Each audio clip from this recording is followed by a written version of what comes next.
Clinton alikuwa si mtu wa kawaida katika jiji hilo. Alikuwa ni jina kubwa lililoheshimiwa sana. Mmiliki wa kampuni ya usambazaji wa vyakula iliyokuwa ikihudumia ofisi nyingi za serikali. Na kila alipopita, watu walimtazama kwa heshima na wivu kwa wakati mmoja. Kwani maisha yake yalionekana kuwa ya mafanikio ya haraka kupita kawaida. Lakini nyuma ya mafanikio hayo, kulikuwa na chuki nzito sana kutoka kwa washindani wake, waliokuwa wakimuona kama tishio kubwa kwenye biashara zao. Na walikuwa wakijikusanya kimya kimya kupanga namna ya kumwangusha kwa njia ya siri, huku wakicheka naye uso kwa uso kana kwamba ni marafiki. Kwa muda mrefu Clinton aliendelea kupaa kibiashara. Mikataba mipya iliendelea kumiminika kila mwezi. Akaanza kujiona kama mtu ambaye hawezi kuguswa na mtu yeyote. Hata baadhi ya marafiki zake walimwambia, "Clinton, angalia watu wanakuonea wivu sana. Usiwaamini wote." Lakini yeye alijibu kwa kujiamini kupita kiasi. "Hakuna anayeweza kuniangusha. Nimejijenga mwenyewe." Bila kujua kuwa tayari alikuwa ameingia kwenye mtego wa watu waliokuwa na akili za kibiashara na chuki ya ndani. Ghafla, mambo yakaanza kubadilika kwa kasi ya ajabu. Mikataba yake ilianza kufutwa bila maelezo, malipo yakacheleweshwa na hata baadhi ya wateja wake wakaanza kumkimbia. Alipiga simu huku na kule akisema kwa hasira, "Hii ni nini kinaendelea? Mbona kila kitu kinaanguka kwa wakati mmoja?" Lakini hakupata majibu ya kuridhisha.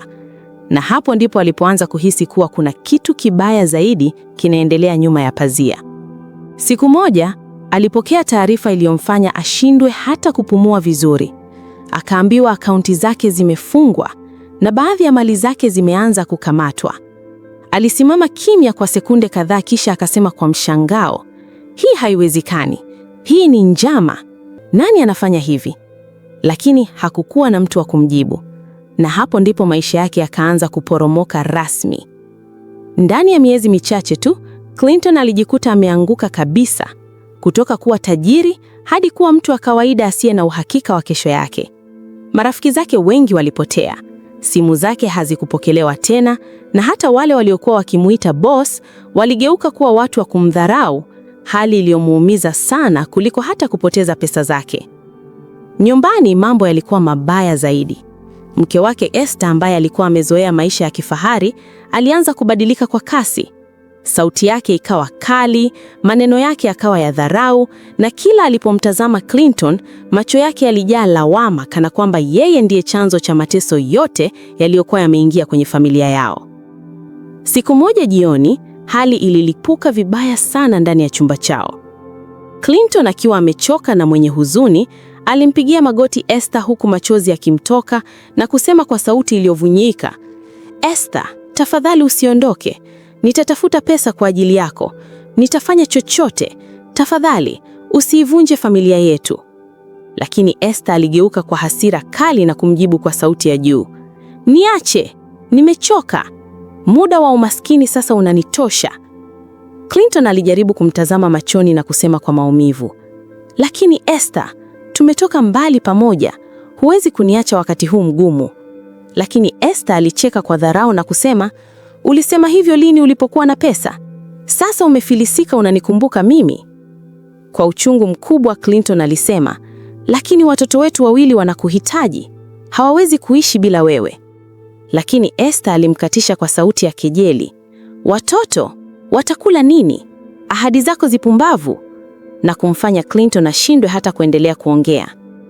Asubuhi iliyofuata, Esther alimkuta Clinton amekaa nje ya nyumba akiwa kimya, akimtazama mbali kana kwamba alikuwa amepoteza kila tumaini. Lakini badala ya kumtia moyo, Esther alimfokea kwa hasira, "Hata kodi ya nyumba ya mwezi uliopita ulikopa kwa jirani? Hii ndiyo heshima yako sasa?" Clinton alijibu kwa sauti ya chini yenye aibu, "Nilikuwa natafuta namna ya kulipa." Lakini Esther alimkatisha kwa ukali, "Unatafuta namna? Hiyo namna iko wapi? Au unangoja muujiza?"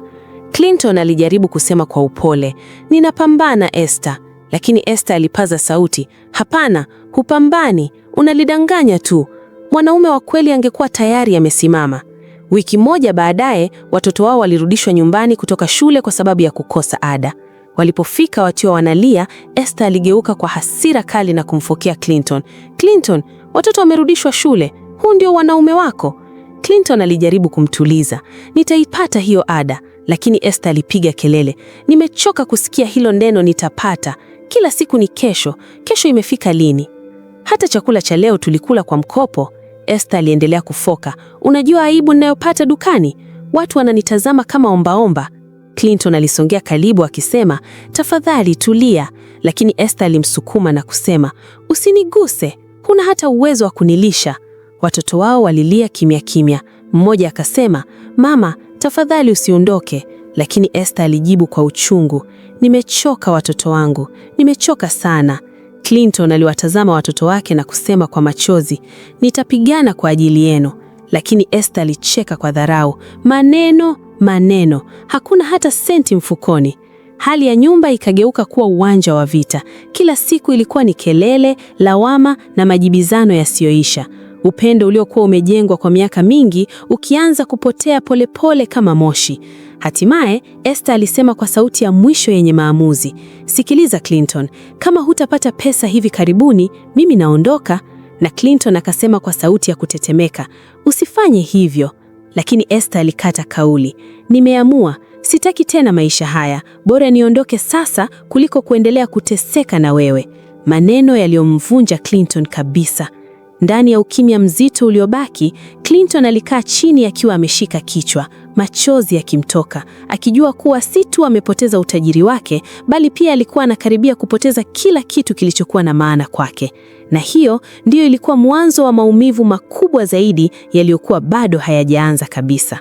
Siku hiyo ilianza kwa hali nzito sana ndani ya nyumba, lakini tofauti na siku nyingine, kulikuwa na ukimya ambao ulikuwa na uzito wa maamuzi makubwa yaliyokuwa yanakaribia kufanyika. Esther alikuwa amesimama katikati ya sebule akiwa na uso mkali usioonyesha huruma hata kidogo. Macho yake yalikuwa yamejaa hasira, uchovu na maamuzi yaliyokwisha kufungwa moyoni. Ghafla akavuta pumzi ndefu, kisha akasema kwa sauti kali iliyotikisa nyumba nzima, ninaondoka leo. Maneno hayo yalikuwa kama radi iliyopasua anga. Watoto waliokuwa chumbani waliinua vichwa vyao kwa hofu, lakini Esther hakujali hata kidogo. Alisimama imara kana kwamba alikuwa tayari kuondoka bila kurudi tena. Clinton aliyekuwa amekaa pembeni akifikiria namna ya kutafuta pesa, alishtuka vibaya sana kana kwamba amechomwa na kitu. Akasimama haraka huku macho yake yakitanuka kwa mshangao na kusema kwa sauti iliyotikiswa na hofu, una maana gani unaondoka Esther? Unasema nini sasa? Hii ni nyumba yako, hii ni familia yako. Unawezaje kusema unaondoka ghafla hivi? Alijaribu kumsogelea, lakini Esther alinyanyua mkono wake kumzuia na kusema kwa ukali, usinisogelee Clinton. Nimechoka kusikia maneno yako ya uongo kila siku. Leo sina muda wa maelezo marefu. Nimeamua na hakuna wa kunibadilisha. Clinton alitikisa kichwa kwa kutokuamini, akasema kwa sauti ya kuomba huku machozi yakianza kumtoka polepole. Esther, tafadhali, kama kuna kitu kinakusumbua, tunaweza kukizungumza. Hatuwezi kuvunja familia hivi kirahisi. Kumbuka tulivyoanza. Kumbuka tulivyopitia pamoja. Lakini Esther alicheka kwa dharau kubwa na kusema, usiniletee hadithi za zamani Clinton. Hizo zilikuwa zama zako za pesa. Sasa hivi wewe ni mtu mwingine kabisa. Na mimi sitaki kufa nikiwa maskini kwa sababu yako. Ghafla honi ya gari kubwa jeusi la kifahari ilisikika nje ya nyumba. Clinton aligeuza macho yake polepole kuelekea dirishani, moyo wake ukapiga kwa nguvu. Akaona gari lililosimama nje liking'aa kana kwamba lilikuwa limetoka kwenye ndoto. Aligeuka kumtazama Esther tena kwa mshangao na hofu akisema, hiyo gari ni ya nani? Nani huyo anayekusubiri nje? Lakini Esther alitabasamu kidogo kwa dharau na kusema kwa sauti tulivu lakini yenye makali, huyo ndiyo maisha mapya ninayoenda kuanza. Nimepata mwanaume tajiri, sitaki maisha haya tena. Clinton alihisi kama dunia imesimama. Akavuta pumzi kwa nguvu na kusema kwa hasira iliyochanganyika na maumivu, unamaanisha nini Esther? Unataka kuondoka kwa sababu ya pesa? Baada ya kila kitu tulichojenga pamoja? Hii ndiyo thamani ya ndoa yetu? Lakini Esther alijibu bila kusita, ndiyo, nimechoka Clinton. Nimechoka kuwa na madeni. Nimechoka kuishi kwa aibu. Huyo mtu anaweza kunipa maisha ninayotaka. Wewe ulishindwa. Sasa ni muda wangu kuchagua furaha yangu. Clinton alipaza sauti kwa uchungu mkubwa. Na watoto je, Esther? Unawaachaje watoto wako kwa sababu ya pesa? Hawa ni damu yako. Lakini Esther aligeuka kwa hasira kali zaidi na kusema, Watoto hawajalisha sasa. Nimechoka kubeba mzigo wa familia ambayo haina kesho. Na maneno hayo yalikuwa makali sana kiasi kwamba hata hewa ilionekana kusimama ndani ya nyumba. Clinton alitikisa kichwa kwa uchungu, akasema kwa sauti iliyovunjika, mzigo? Esther, unawaita watoto wako mzigo? Hiyo ni kauli gani hiyo? Hawa ni watoto wako uliowazaa kwa uchungu. Lakini Esther alipaza sauti kwa hasira, ndiyo, mzigo. Kila siku ni kulia, njaa, shida, hakuna hata siku ya furaha. Mimi siwezi kuendelea na maisha haya. Watoto walikimbia kutoka chumbani wakilia kwa sauti, wakamkumbatia mama yao kwa nguvu na kusema, mama, tafadhali usiondoke, tutakuwa wazuri, hatutakusumbua tena. Lakini Esther aliwasukuma kwa nguvu na kusema kwa ukali, nimewaambia niache, acheni kunishika, huku akiwatoa mikono yao bila huruma yoyote. Mtoto mmoja alishika nguo zake kwa nguvu zaidi akilia, mama, tafadhali usituache, tutakufa bila wewe. Lakini Esther alimvuta kwa nguvu na kusema, acha kuningangania, siwezi kubaki hapa kwa sababu yenu, na kumfanya mtoto aanguke chini huku akilia kwa uchungu mkubwa. Clinton alisogea haraka kumuinua mtoto huku akisema kwa hasira, Esther, umefikia hatua hii? Unawasukuma watoto wako wenyewe? Lakini Esther alimjibu kwa dharau, wewe ndiyo utawalea. Si ulisema wewe ni baba? Onyesha sasa. Clinton alisema kwa sauti ya maumivu, hii si haki Esther. Unatuacha kwenye hali gani? Hii ni familia yako. Lakini Esther alipaza sauti, familia? Familia gani ambayo haina hata chakula? Hii si familia, hii ni mateso. Clinton alijaribu tena kwa unyonge, tafadhali, hata kama unaondoka, chukua watoto, usiwaache hapa. Lakini Esther alipiga kelele, nimesema siwezi kubeba mzigo huo, nimechoka. Watoto walilia kwa sauti kubwa zaidi, wakisema, mama, tafadhali. Lakini Esther aliwapuuza kabisa, kana kwamba hawakuwepo. Macho yake yalikuwa yamejawa na tamaa ya maisha mapya. Clinton alipaza sauti kwa hasira, unanisaliti mbele ya macho yangu Esther, unaniondoka kwa mwanaume mwingine. Lakini Esther alijibu kwa sauti ya baridi, ndiyo, na sina hata aibu kusema, angalau yeye ana uwezo.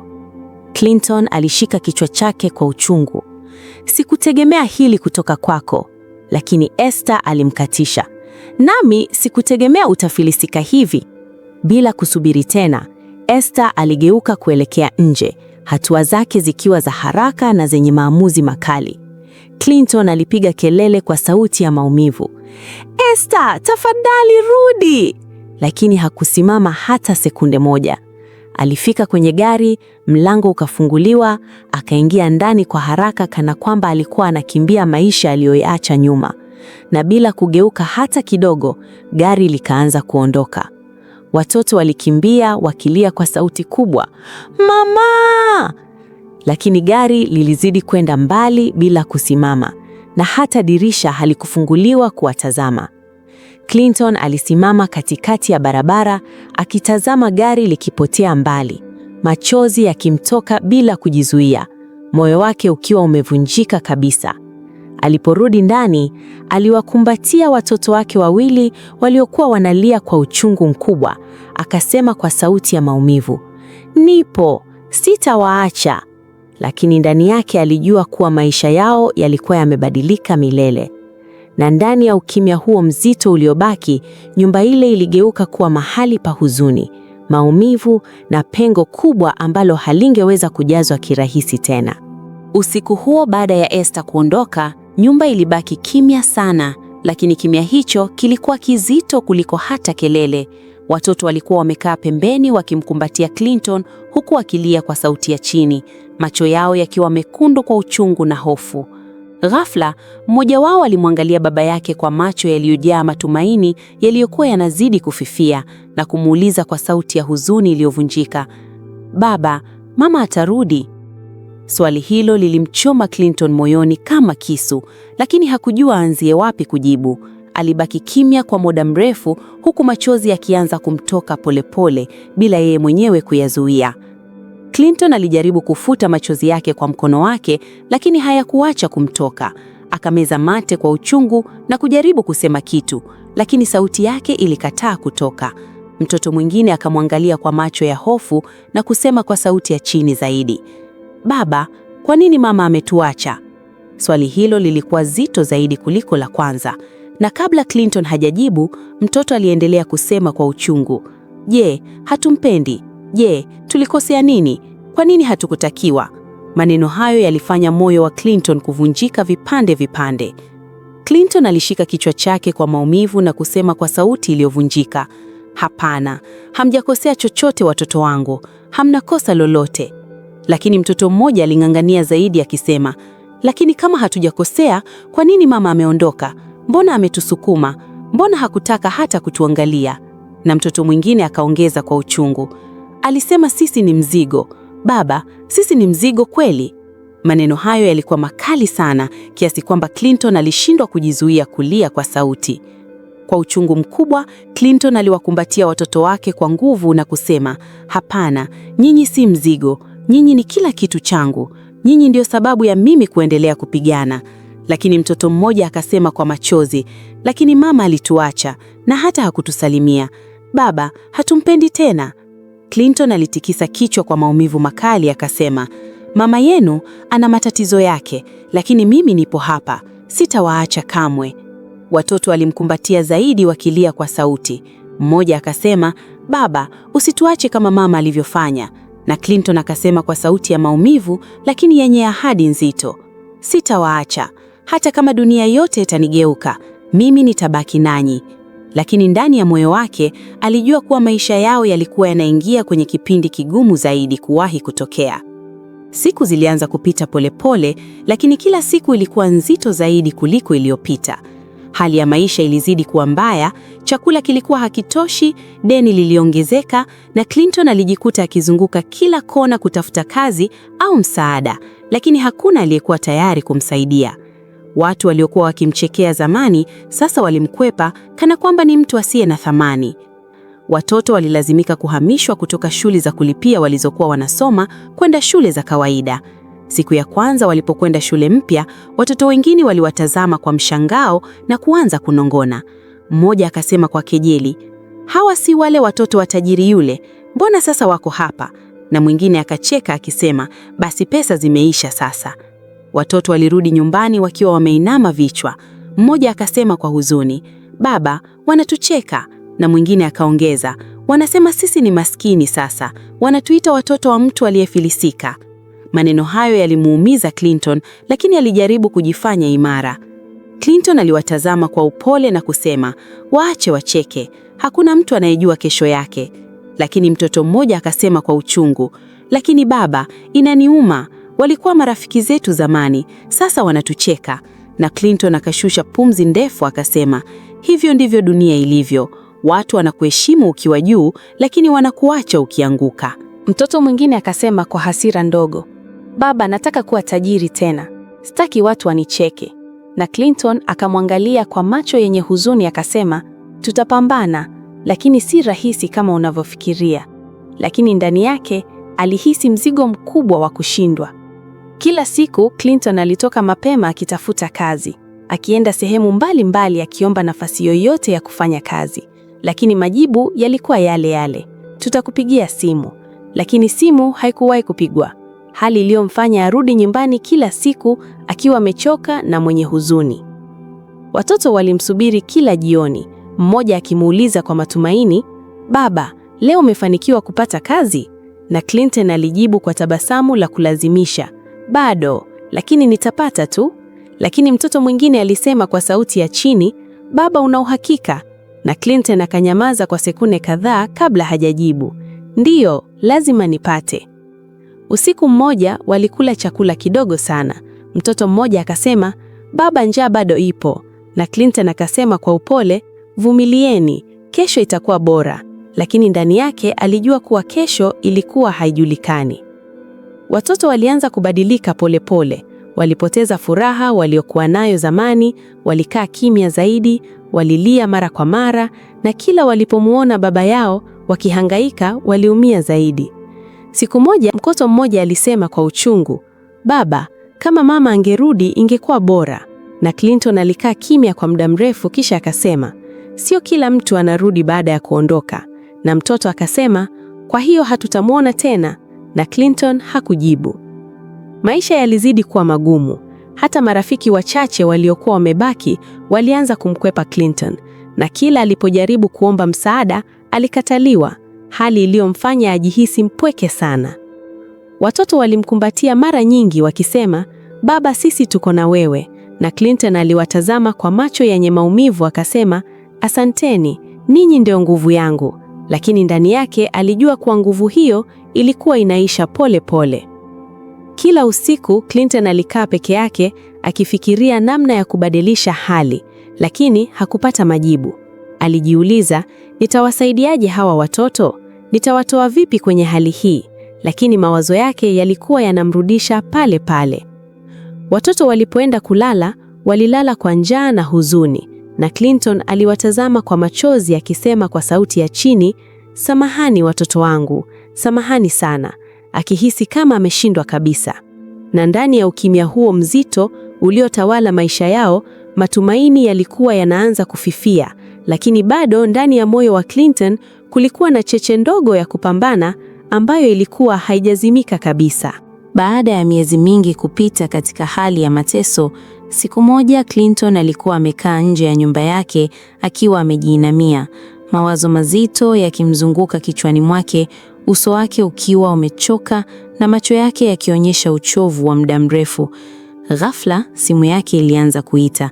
Aliitazama kwa kusita, kana kwamba hakuwa na hamu ya kuzungumza na mtu yoyote, lakini alipokea kwa sauti ya chini. Halo? Nani?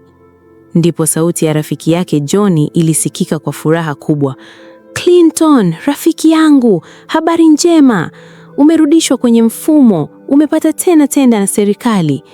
Clinton alishtuka sana, akainuka haraka huku moyo wake ukianza kupiga kwa nguvu. Clinton alishika simu kwa nguvu zaidi, akisema kwa mshangao uliokithiri, Johnny, unasema nini?